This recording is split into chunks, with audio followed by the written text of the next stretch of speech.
Mapagpalang araw mga kataba. Marami tayong ampalaya. Ibinabad ko na to sa asin. Nahugasan ko pa lang pero binabad ko muna sa asin para makonsider natin yung ating mga Jonakis. Pwedeng hindi nyo rin gawin yan. Mas maganda kasi kung mas masustansya yung ating ampalaya. Tapos yung ingredients natin kasi nga ito ay tokwa con ampalaya. Yan. Meron tayong tokwa. Tapos ipa-fry muna natin tong tokwa.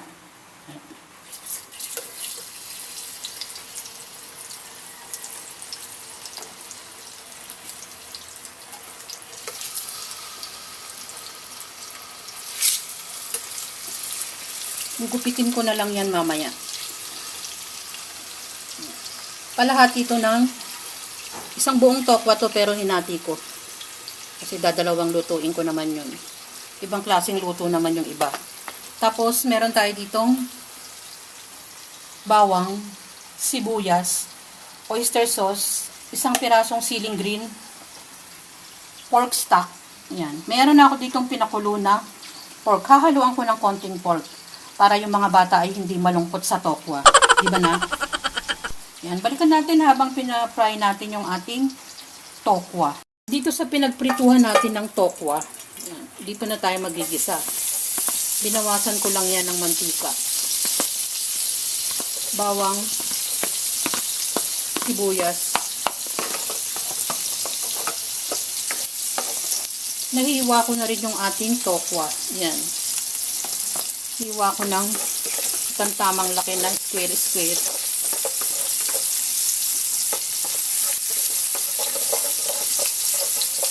Tapos, isasabay ko ng ilagay ito habang nagigisa tayo ang ating pork. Para mag-brown din siya.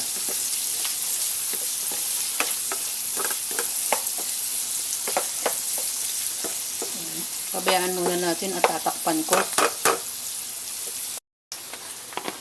Sama na natin yung tokwa habang nagagalit yung pork.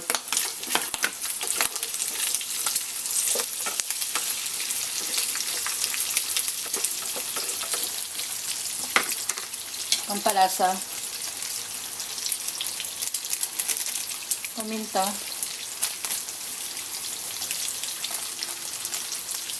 Ajinomoto, konting salt,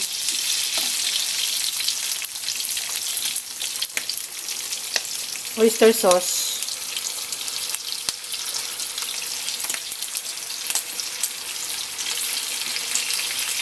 ampalaya. Napiga ko na to, nalamas ko na yan. At hindi ko na mention, meron tong lemon.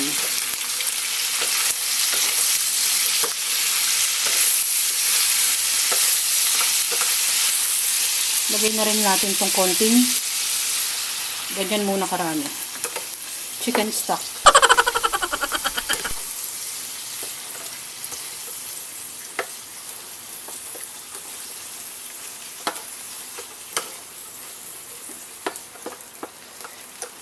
Mamaya na yung lemon. Mag-i-squeeze ako ng konting lemon. Haluin natin ng maayos para sumama yung iba nating ingredients at lumasa. Yan. Saka natin takpan. Luto ng gulay. Pwedeng half cook, pwedeng well done. Kami naman ay well done dahil meron kami mga kinoconsider dito sa bahay. Yan. Tapos, yung siling green, hindi ko ihalo dito, ipang-iibabaw ko lang. Tapos, kung gusto nyong ihalo para spicy, pwede rin. Tapos, mag-squeeze na tayo ng lemon. Yan. Natikman ko na to kanina. Masarap na siya. Nagdagdag lang ako ng oyster sauce ulit. Konti pang pakulo at luto na yan. masarap na luto sa tokwa. At lagi kong binabanggit na yung ating mga binibigay na gulay, niluluto ko ng iba't ibang klaseng putahe, tulad ng ampalaya.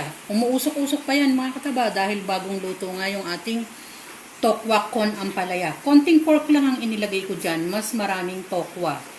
At ganun din, pagigisa lang sa oyster sauce, meron na tayong masarap na ulam. Ganyan lang yung ating ginagawa sa pang-araw-araw nating pagluluto. Yan yung ating simpleng recipe.